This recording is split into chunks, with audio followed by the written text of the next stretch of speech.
લો mummy, આ ready થઈ ગયા છે પંજાબી પરાઠા. તમે ચાખી જુઓ, બરાબર? તમને બહુ ભાવે છે? તમને બહુ ભાવે છે ને?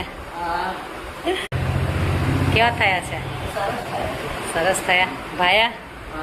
અમને પંજાબી ભાવે, ગુજરાતી પરાઠા બંને ભાવે. સરસ થયા છે. સારું, ચાલો, થેન્ક યુ વેરી મચ. ચાલો, રાધે રાધે, જય શ્રી કૃષ્ણ. તો આવી જ રીતના અમારી અવનવી ડીશ જોવા માટે અમારી ચેનલને લાઈક, સબસ્ક્રાઈબ કરો અને કોમેન્ટમાં જરૂર જણાવશો કે કેવા થયા છે, બરાબર? ચાલો, આપણે હવે લોટ બાંધી દઈએ. તો પહેલાં પંજાબી પરાઠા છે એટલે આપણે થોડો અજમો નાખવાનો છે. આમાં અજમો સારો, બધા ખાવામાં નાખો તો એકદમ બેસ્ટ. તો આપણે અજમો નાખીશું, પછી આપણે મીઠું નાખીશું થોડું, સ્વાદ અનુસાર મીઠું નાખવાનું છે, બરાબર?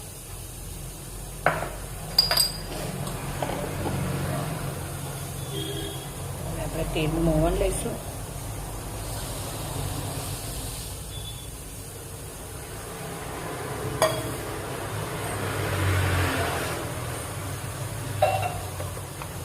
હવે આપણે બહુ કઠણ નહીં અને ઢીલોય નહીં એવો લોટ બાંધવાનો છે પરાઠા માટે. પંજાબી પરાઠામાં અજમો નાખેલો હોય તો આપણને પેટમાં દુખે નહીં, અને બટાકા હોય એટલે આપણને નડે નહીં. પંજાબી પરાઠા છે એટલે એમાં બટાકાની જોડે ડુંગળી પણ હોય અને બીજા મસાલા પણ હોય અંદર. આપણે એનો લોટ બાંધી દઈશું.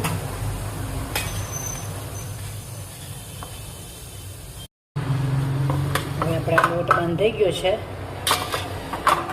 આપણે એને હવે ઢાંકી અને મૂકી દઈશું, બરાબર? તો અહીંયા આપણે બટાકા મેં બાફીને રેડી જ રાખ્યા છે એટલે આપણે એમાં મસાલો કરી દઈશું. બહુ સમય નહીં લો તમારો. પંજાબી પરાઠા એકવાર બનાવશો તો તમને ખાવાનું મન થઈ જશે. ફરીવાર ઘડીએ ઘડીએ બનાવશો. આપણો આ લોટ રેડી છે. હવે આપણે એને ઢાંકી દઈશું અને હવે બટાકાનો મસાલો કરી દઈએ, બરાબર? બટાકા બાફેલા રેડી જ છે. તો મિત્રો, આપણે આ બટાકા રેડી કરીને બાફીને એ કરીને મેશ કરીને રાખ્યા છે અને અમે થોડી ડુંગળી છીણી કાઢી છે, બરાબર? હવે આપણે બીજો મસાલો પંજાબીમાં એવું આવે કે કાળા મરી આવે, એમાં થોડા એને થોડા કૂટી દેવાના કાળા મરી, બરાબર? તો આપણે કાળા મરી નાખીશું. પછી સૂકા ધાણા આવે. આ સૂકા ધાણા નાખીએ એનો ટેસ્ટ પંજાબી લોકો ખાસ સૂકા ધાણા નાખે. તો આપણે સૂકા ધાણા નાખીશું. હવે આપણે થોડા લીલા મરચાં અહીંયા સમારીને રાખ્યા છે, નાખી દઈશું, બરાબર? અહીંયા મેં ધાણા ધોઈને નાખ્યા છે, આપણે ધાણા નાખી દઈશું. આ મસાલો આપણે કુલચા ખાઈએ છીએ અમૃતસરી, એવો સેમ ટેસ્ટ આવે આનો. સ્વાદ અનુસાર આપણે મીઠું નાખવાનું છે, સ્વાદ અનુસાર, બરાબર? આપણે લોટ બાંધ્યો એમાં મીઠું નાખ્યું છે એટલે આમાં બહુ નાખવાનું. બટાકામાં બાફ્યું ત્યારે પણ થોડું મીઠું નાખ્યું હતું એટલે મીઠું બહુ નાખવાનું નથી. પછી આપણે થોડું સૂકું મરચું નાખવાનું છે, લાલ મરચું, બરાબર? લાલ મરચું.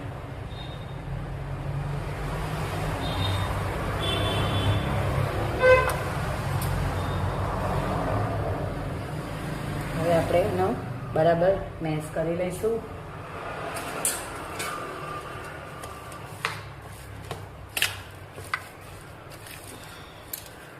હળદર તમારે નાખવી હોય તો તમે નાખી શકો છો, પણ હું આ પંજાબી પરાઠામાં હું હળદર નાખતી નથી. આપણો મસાલો રેડી છે. અજમો એટલા માટે નાખ્યો છે કે પરાઠા આપણને આ બટાકા હોય ને તો આપણને નડે નહીં, એટલા માટે. એકવાર તમે ટેસ્ટ કરજો પરાઠાને. તમે મોટા મોટા બનાવવા હોય તો મોટા મોટા બનાવાય, નાના નાના બનાવવા હોય તો નાના નાના પણ બનાવી શકાય.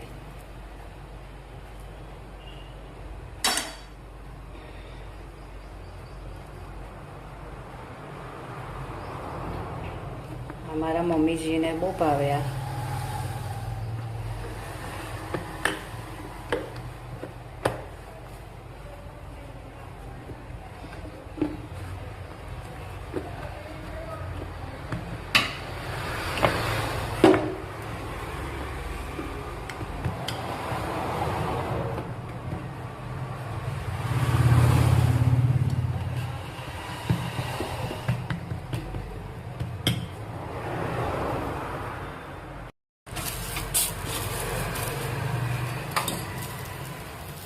તો તમે બટર વાળા બનાવો તો સ્વાદિષ્ટ લાગે, પણ અમારા મમ્મીજીને બટર ઓછું ખાવે એટલે હું તેલમાં જ બનાવું છું,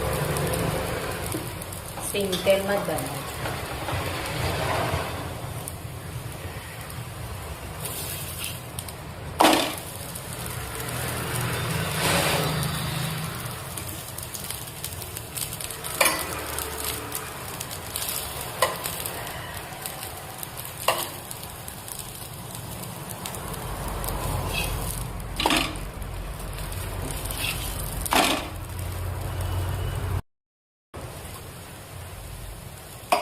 તો આપણું આ રેડી થઈ ગયું છે પરાઠા.